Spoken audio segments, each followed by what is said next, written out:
France ವಿದೇಶಿ ಪಡೆಯ ಸೇನಾ ಬ್ಯಾಂಡ್ ಪಥಸಂಚಲನ ಶುರುವಾಗಿದೆ. ಅದನ್ನ ಮ್ಯಾಕ್ರಾನ್ ಕೂಡ ನೋಡ್ತಾ ಇದ್ದಾರೆ, ಗಮನಿಸ್ತಾ ಇದ್ದಾರೆ, ಆ ಗೌರವ ವಂದನೆಯನ್ನು ಸ್ವೀಕಾರ ಮಾಡ್ತಾ ಇದ್ದಾರೆ. ಕ್ಯಾಪ್ಟನ್ ಖೌರ್ಡಾ ನೇತೃತ್ವದಲ್ಲಿ ಫ್ರೆಂಚ್ ಸೇನಾ ಬ್ಯಾಂಡ್ ಭಾಗಿಯಾಗಿರುವಂಥದ್ದು.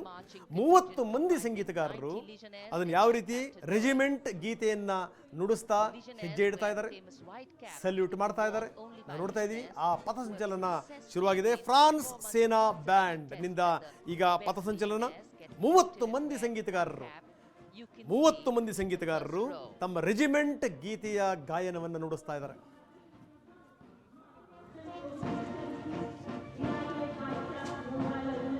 In fact,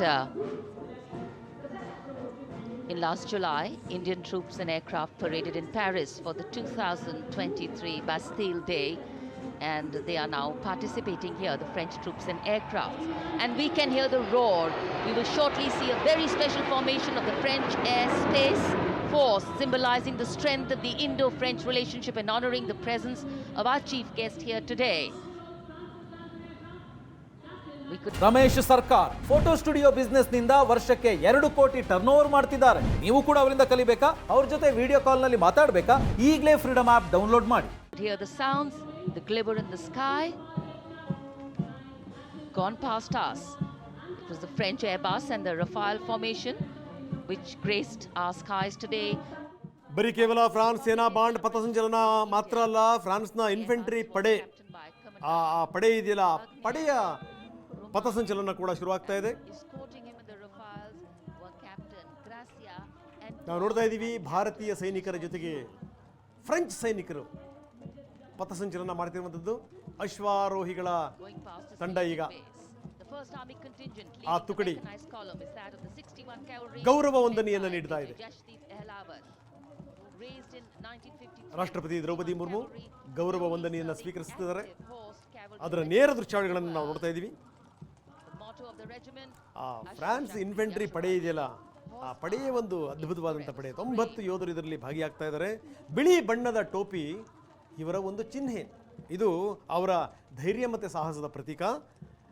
ವಿಪರೀತವಾದಂಥ ಕಠಿಣವಾದಂಥ ಅವ್ರಿಗೆ ಟ್ರೈನಿಂಗ್ ನಂತರ ಆಯ್ಕೆ ಆಗುವಂಥ ಯೋಧರು ಇವರು. ಅತ್ಯುತ್ತಮ ಯೋಧರು ಬಡ್ತಿ ಪಡೆದಂಥವರಿಗೆ ಬ್ಲ್ಯಾಕ್ ಕ್ಯಾಪ್ ಅನ್ನು ಕೊಡ್ತಾರೆ. ಮೊದಲು ವೈಟ್ ಕ್ಯಾಪ್ ಇರುತ್ತೆ, ಅದಕ್ಕಿಂತ ಹೆಚ್ಚಿನ ಸಾಧನೆಯನ್ನು ತೋರಿಸಿದಂಥವರಿಗೆ ಕಪ್ಪು ಬಣ್ಣದ ಟೋಪಿ.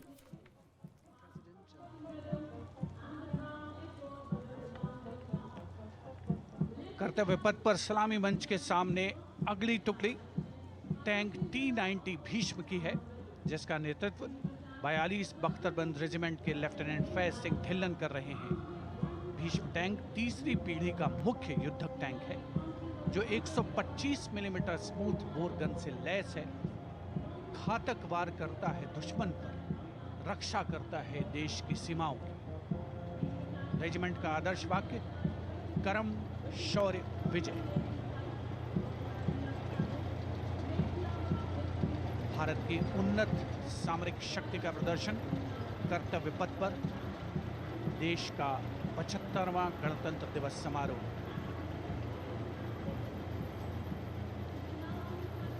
T-90 भीष्म रात के समय भी दुश्मन पर प्रहार करने में सक्षम है, और इसके ठीक पीछे है नाग मिसाइल सिस्टम। अगली टुकड़ी मैकेनाइज्ड इन्फेंट्री रेजिमेंट के नाग मिसाइल सिस्टम की है, जिसका नेतृत्व 17 मैकेनाइज्ड इन्फेंट्री रेजिमेंट के कैप्टन अभय पंडित कर रहे हैं। ಈಗ ನವದೆಹಲಿಯ ನೇರ ದೃಶ್ಯಗಳನ್ನು ನಾವು ನೋಡ್ತಾ ಇದ್ದೀವಿ. ಪಥಸಂಚಲನದಲ್ಲಿ ಭಾರತ ಸೇನೆ ಯುದ್ಧ ಟ್ಯಾಂಕ್ ಭೀಷ್ಮ ಲೆಫ್ಟಿನೆಂಟ್ ಫೈಜ್ ಸಿಂಗ್ ಧಿಲ್ಲೋನ್ ನೇತೃತ್ವದಲ್ಲಿ ಪಥಸಂಚಲನ ಸಾಗ್ತಾ ಇದೆ. 3ನೇ ಜನರೇಷನ್ನ ರಷ್ಯಾದ ಪ್ರಮುಖ ಯುದ್ಧ ಟ್ಯಾಂಕ್ ಭೀಷ್ಮ ಬೇಟೆಗಾರರನ್ನ ಬೇಟೆಯಾಡುವಂತ ರಣ ಬೇಟೆಗಾರ ಅಂತಾನೆ ಇದು ಪ್ರಸಿದ್ಧಿಯನ್ನು ಪಡೆದಿರೋದು. ನಾವೀಗ ನವದೆಹಲಿಯ ಪಥಸಂಚಲನದ ನೇರ ದೃಶ್ಯಗಳನ್ನು ನೋಡ್ತಾ ಇದ್ದೀವಿ. ಸೊ ಈಗ ನಾಗ್ ಮಿಸೈಲ್ ಯುದ್ಧ ಟ್ಯಾಂಕ್ಗಳನ್ನು ಧ್ವಂಸ ಮಾಡಬಲ್ಲ ಅಸ್ತ್ರ ಇದು. ಸೊ ನಮ್ಮ ಹೆಮ್ಮೆ DRDO ಅಭಿವೃದ್ಧಿಪಡಿಸಿರುವಂತಹ ಸ್ವದೇಶಿ ಮಿಸೈಲ್ ಸಿಸ್ಟಮ್ ನಾಗ್ ಏಕಕಾಲಕ್ಕೆ 6 ಮಿಸೈಲ್ಗಳನ್ನು ಸಿಡಿಸುವಂಥ ಒಂದು ಸಾಮರ್ಥ್ಯ ಇದೆ. ಒಟ್ಟು 12 ಮಿಸೈಲ್ಗಳನ್ನು ನಾಮಿಕಾ NAMICA ಹೊತ್ತು ಸಾಗುತ್ತೆ. ಸೊ 6 ಕ್ಷಿಪಣಿ ರೆಡಿ ಟು ಫೈರ್ ಮತ್ತು 6 ಕ್ಷಿಪಣಿಗಳ ಒಂದು ಬ್ಯಾಕಪ್ ಇರುತ್ತೆ ಅದಕ್ಕೆ. ಸೊ ಗಂಟೆಗೆ 7 ಕಿಲೋಮೀಟರ್ ವೇಗದಲ್ಲಿ ನೀರಿನಲ್ಲಿ ಸಂಚರಿಸಬಲ್ಲ ಸಾಮರ್ಥ್ಯ, 7.5 ಕಿಲೋಮೀಟರ್ ದೂರದಲ್ಲಿರುವಂತಹ ಗುರಿಗೆ ಕ್ಷಿಪಣಿ ಸಿಡಿಸಬಲ್ಲರು 7.5 ಕಿಲೋಮೀಟರ್ ದೂರದಲ್ಲಿರುವಂಥ ಟಾರ್ಗೆಟ್ಗೆ. ಸೊ ನಾಗ್ ಮಿಸೈಲ್ ಸಿಸ್ಟಮ್ನ ಒಟ್ಟು ತೂಕ 14.5 ಟನ್ಗಳಷ್ಟು ಇರುತ್ತೆ. ನಾವೀಗ ನಾಗ್ ಮಿಸೈಲ್ ಸಿಸ್ಟಮ್ನ ಒಂದು ಪೆರೇಡ್ನಲ್ಲಿ ಸಾಕ್ತಿರುವಂಥ ದೃಶ್ಯವನ್ನು ನೋಡ್ತಾ ಇದ್ದೀವಿ. किलोमीटर तक की दूरी में किसी भी अज्ञात दुश्मन को नष्ट करने की इसकी क्षमता है. युद्ध घोष गरुड़ का हूँ बोल प्यारे.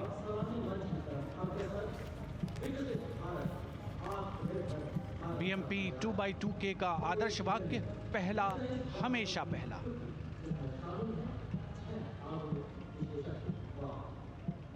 The ICV BMP-2 going past the saluting days, and we have the next detachment comprising 6 modern specialist vehicles that include quick reaction force vehicles, heavy and medium, a light specialist vehicle mounted infantry mortar system, all-terrain vehicle and a specialist mobility vehicle.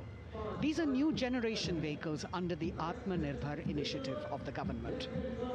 These vehicles can be used in the desert and mountainous regions and snowy areas to transport troops, and the specialty of these vehicles is their suspension, which is really flexible, giving it excellent maneuverability.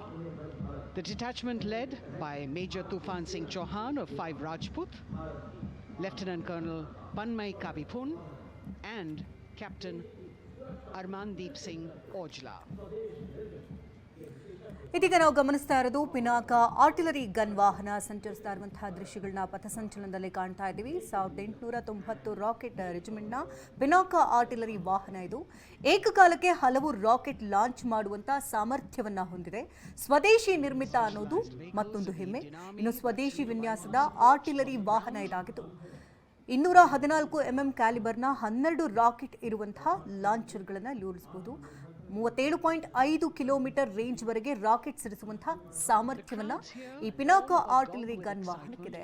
ಹಾಗಾಗಿ ಇದು ಪಥಸಂಚಲನದಲ್ಲಿ ಸಂಚಾರ ಮಾಡ್ತಾ ಇರೋದೇ ಒಂದು ರೀತಿ ದೇಶದ ಶಕ್ತಿಯನ್ನ ಇಲ್ಲಿ ತೋರಿಸಿದಂತೆ ಭಾಸವಾಗ್ತಾ ಇದೆ. ಈಗಾಗಲೇ ಇಮ್ಯಾನ್ಯುಯಲ್ ಮ್ಯಾಕ್ರನ್ ಕೂಡ ಅಲ್ಲಿ ಕುಳಿತು ನಮ್ಮ ದೇಶದ ಶಕ್ತಿ ಇಂಥದ್ದು ಅನ್ನೋದ್ರ ಬಗ್ಗೆ ಗಮನಿಸ್ತಾ ಇದ್ದಾರೆ ಸೂಕ್ಷ್ಮವಾಗಿ. Behind the all-terrain vehicles, we have the Pinaka of the Regiment of Artillery, led by Lieutenant Priyanka Sevda. The Pinaka multi-barrel rocket launcher system is an indigenously designed, developed and manufactured medium-range, all-weather, free-flight artillery rocket system. Fully automated, this offensive weapon system, with each launcher boasting of 12 rockets, developed by the DRDO, Pinaka is a vital component of the offensive operations of the artillery. Sarvatra Izzat o Iqbal, their motto, everywhere with honor and glory, receiving a round of applause from the assembled guests.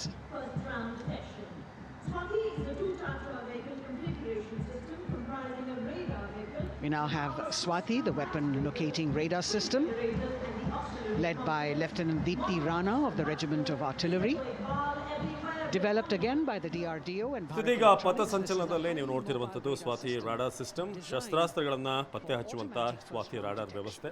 Artillery ರೆಜಿಮೆಂಟ್ನ lieutenant Deepti Rana ಅವರ ನೇತೃತ್ವದಲ್ಲಿ ನೀವೀಗ ನೋಡ್ತಾ ಇದ್ದೀರಲ್ಲಿ weapon locating radar, DRDO ಮತ್ತು BL ಅಭಿವೃದ್ಧಿಪಡಿಸಿರುವಂಥ radar system.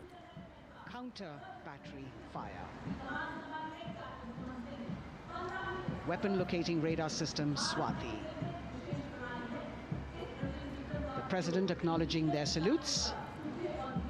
As we now have the Sarvatra mobile bridging system of the Corps of Engineers led by Captain Suman Singh of 9 Rapid Engineer Regiment.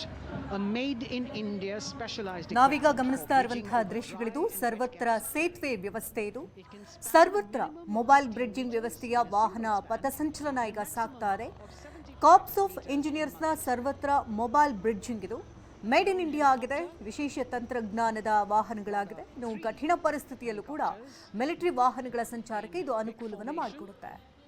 As they move forward, and we have the mechanized column of the Indian Army on the ground. कर्तव्य पथ पर भारत की सैन्य शक्ति का प्रदर्शन lieutenant colonel Ankita Chauhan नेतृत्व कर रही हैं मोबाइल ड्रोन जैमर सिस्टम का, इस सिस्टम का उपयोग ड्रोन, मानव रहित विमान प्रणाली, सिग्नल का पता लगाने, ट्रैक करने और ड्रोन ಈಗ ನೀವು ಪೆರೇಡ್ನಲ್ಲಿ ನೋಡ್ತಿರೋದು ಮೊಬೈಲ್ ಡ್ರೋನ್ ಜಾಮರ್, ರೇಡಿಯೋ ತರಂಗಾಂತರ ನಿಗಾ ವಾಹನ, ಮಾನವರಹಿತ ಡ್ರೋನ್ ಡೌನ್ಲಿಂಕ್ ಸಿಗ್ನಲ್ಗಳ ಪತ್ತೆಯನ್ನು ಕಾರ್ಯ ಮಾಡುತ್ತಿದ್ದು. ಇನ್ನು ಅಪ್ಲಿಂಕ್ ಸಿಗ್ನಲ್, ಡ್ರೋನ್ ಸಿಗ್ನಲ್ ಜಾಮ್ ಮಾಡುವಂಥ ಸಾಮರ್ಥ್ಯ, ಜೊತೆಗೆ ಪತ್ತೆ ಹಚ್ಚೋದು ಮಾತ್ರ ಅಲ್ಲ, ಯಾವುದಾದ್ರೂ ಈ ಎದುರಾಳಿಗಳ ಡ್ರೋನ್ಗಳನ್ನು ಹೊಡೆದುರುಳಿಸುವಂಥ ಸಾಮರ್ಥ್ಯ ಕೂಡ ಇದೆ. ಇನ್ನು ವಾಹನಗಳ ಮೇಲೆ ಡಿಜೆ ಸಿಸ್ಟಮ್ ಅಳವಡಿಕೆ ಮಾಡಲಾಗಿದೆ. गोम्स के नेतृत्व में advance radio frequency monitoring system की टुकड़ी शान से आगे बढ़ती हुई। ये सिस्टम देश में ही विकसित किया गया है। ये अत्याधुनिक इलेक्ट्रॉनिक युद्ध प्रणाली है। ये प्रतिद्वंद्वी के ನಿಗಾ ವಾಹನ ಇದು ತರಂಗಾಂತರದ ನಿಗಾ ವಾಹನ, ಅತ್ಯಾಧುನಿಕ ರೇಡಿಯೋ ತರಂಗಾಂತರದ ಮೇಲೆ ನಿಗಾ ವಾಹನ ಈಗ ಸಂಚರಿಸ್ತಾ ಇದೆ. ಯುದ್ಧ ಭೂಮಿಯಲ್ಲಿ ಗುಪ್ತಚರ ಮಾಹಿತಿಯನ್ನು ಸಂಗ್ರಹಿಸುವುದಕ್ಕೆ ಇದು ಸಹಕಾರಿಯಾಗಿದೆ. ಆಧುನಿಕ ತಂತ್ರಜ್ಞಾನವನ್ನು ಬಳಸಿ ತಯಾರಾದಂತಹ ಸ್ವದೇಶಿ ನಿರ್ಮಿತ ವ್ಯವಸ್ಥೆ ಕೂಡ ಇದೆ. ಇಲ್ಲಿ ಭಾರತದ ಹಿರಿಮೆ ಹಾಗೂ ಗರಿಮೆಯನ್ನು ಹೆಚ್ಚಿಸುವಂತಹ ಕೆಲಸಗಳಿಲಾಗ್ತಾ ಇದೆ. ಪ್ರತಿಯೊಂದು ಪಥಸಂಚಲನದಲ್ಲೂ ಕೂಡ ಸ್ವದೇಶಿ ನಿರ್ಮಿತ ಯುದ್ಧ ಟ್ಯಾಂಕರ್ಗಳನ್ನು, ಯುದ್ಧ ವಾಹನಗಳನ್ನು ನಾವು ಗಮನಿಸ್ತಾ ಇದ್ದೀವಿ. ನಾವೀಗ ನೋಡ್ತಾ ಇರೋದು ರೇಡಿಯೋ ತರಂಗಾಂತರ ನಿಗಾ ವಾಹನ. ಯುದ್ಧ ಭೂಮಿಯಲ್ಲಿ ಗುಪ್ತಚರ ಮಾಹಿತಿನ ಸಂಗ್ರಹಿಸುವುದಕ್ಕೆ ಇದು ಸಹಕಾರಿಯಾಗಿದೆ. ಇದೀಗ MRSAM ವಾಯು ರಕ್ಷಣಾ ವ್ಯವಸ್ಥೆ ಅಥವಾ ಅಭ್ರಾ ಸಿಸ್ಟಮ್ನ ಪೆರೇಡ್ ನೋಡ್ತಾ ಇದ್ದೀವಿ. ನೆಲದಿಂದ ಆಕಾಶದಲ್ಲಿ ಗುರಿಯಾಗಿಸಿ ದಾಳಿ ಮಾಡುವಂಥ ಸಾಮರ್ಥ್ಯ ಇದೆ. ಸಬ್ಸಾನಿಕ್, ಸೂಪರ್ಸಾನಿಕ್ ಕ್ಷಿಪಣಿಗಳ ಧ್ವಂಸ ಮಾಡುವಂಥ ಕಾರ್ಯ ಸಾಮರ್ಥ್ಯ ಈ ಒಂದು ಅಬ್ರಾ ಮಿಸೈಲ್ ಸಿಸ್ಟಮ್ಗಿದೆ. ಇನ್ನು ಆಗಸದಲ್ಲಿ 300 ಕಿಲೋಮೀಟರ್ ವ್ಯಾಪ್ತಿಯವರೆಗೆ ಕಣ್ಗಾವಲು ಇಡುತ್ತೆ ಇದು. 70 ಕಿಲೋಮೀಟರ್ ರೇಂಜ್ವರೆಗೆ ದಾಳಿಕೋರ ಕ್ಷಿಪಣಿಯನ್ನು ಧ್ವಂಸ ಮಾಡುವಂಥ ಸಾಮರ್ಥ್ಯ, ಮಿಸೈಲ್ ವ್ಯವಸ್ಥೆ ಜೊತೆಗೆ ಪ್ರತ್ಯೇಕ MFRDR ರಾಡಾರ್ ವಾಹನ ಇದು. ಶತ್ರುಗಳ ಕ್ಷಿಪಣಿಗಳನ್ನು ಕ್ಷಣ ಮಾತ್ರದಲ್ಲಿ ಇದು ಪತ್ತೆ ಹಚ್ಚುತ್ತೆ, ಜೊತೆಗೆ ಹೊಡೆದುರುಳಿಸುವಂಥ ಸಾಮರ್ಥ್ಯ ಈ ಅಬ್ರಾ ಮಿಸೈಲ್ ಸಿಸ್ಟಮ್ಗೆ ಇದೆ.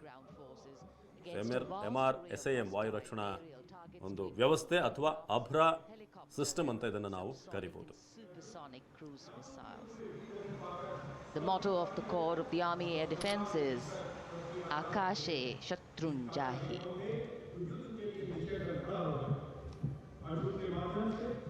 So the audience now feeling the warmth of the sun, and of course the excitement levels are going to build up. So we have flowers. Yes, ಇವತ್ತಿನ ಮುಖ್ಯ ಅತಿಥಿಯಾಗಿ ಎಮ್ಯಾನ್ಯುಲ್ ಅವರಿದ್ದಾರೆ. ಗಣರಾಜ್ಯೋತ್ಸವ ಪೆರೇಡನ್ನು ವೀಕ್ಷಿಸ್ತಾ ಇರುವಂಥ ಮ್ಯಾಕ್ರನ್.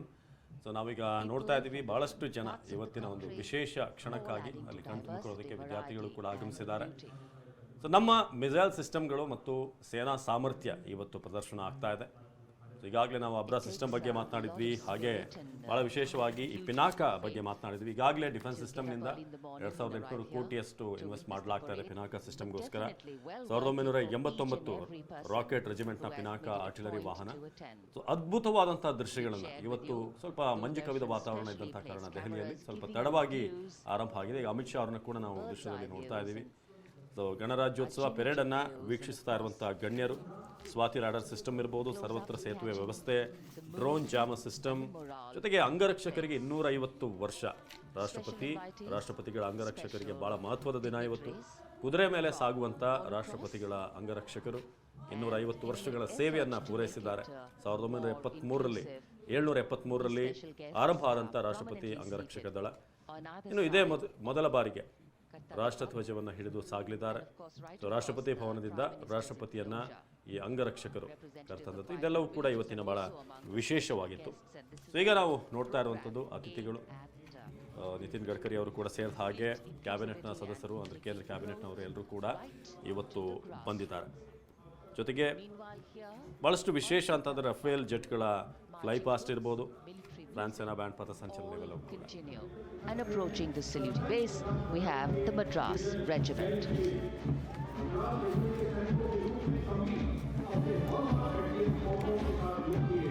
मैकेनाइज्ड कॉलम्स के बाद अब बारी है मार्चिंग कंटिंजेंट की. कर्तव्य पथ पर ये दस्ता है मद्रास रेजिमेंट. ಈಗ ಪಥಸಂಚಲನದಲ್ಲಿ ಕಾಣ್ತಾ ಇರೋದು ಭಾರತೀಯ ಸೇನೆಯ ಹಳೆಯ ರೆಜಿಮೆಂಟ್ಗಳಲ್ಲಿ ಒಂದಾದ ಮದ್ರಾಸ್ ರೆಜಿಮೆಂಟ್. ಇದು 1750ರಲ್ಲಿ ಮದ್ರಾಸ್ ರೆಜಿಮೆಂಟ್ ಸ್ಥಾಪನೆಯನ್ನು ಮಾಡಲಾಗಿತ್ತು. ವೀರಾವೇಶಕ್ಕೆ ಹೆಸರಾಗಿರುವಂತಹ ಮದ್ರಾಸ್ ರೆಜಿಮೆಂಟ್ ಪಡೆ ಇದೀಗ ಪಥಸಂಚಲನದಲ್ಲಿ ಸಾಗ್ತಾ ಇದೆ. 1947ರಿಂದ 48ರ ಭಾರತ ಪಾಕ್ ಯುದ್ಧ, ಹಾಗೆ 1962ರ ಚೀನಾ ಯುದ್ಧ, 1965ರಿಂದ 71ರ ಭಾರತ ಪಾಕ್ ಯುದ್ಧದಲ್ಲಿ ಈ ಮದ್ರಾಸ್ ರೆಜಿಮೆಂಟ್ ಹೋರಾಟವನ್ನು ನಡೆಸಿತು. 1962 का चीनी आक्रमण हो, 1947-48 का भारत पाकिस्तान युद्ध हो, 1965 और 75 की लड़ाइयां हर जगह वीरता के नए अध्याय लिखे हैं मद्रास रेजिमेंट के इन जवानों ने।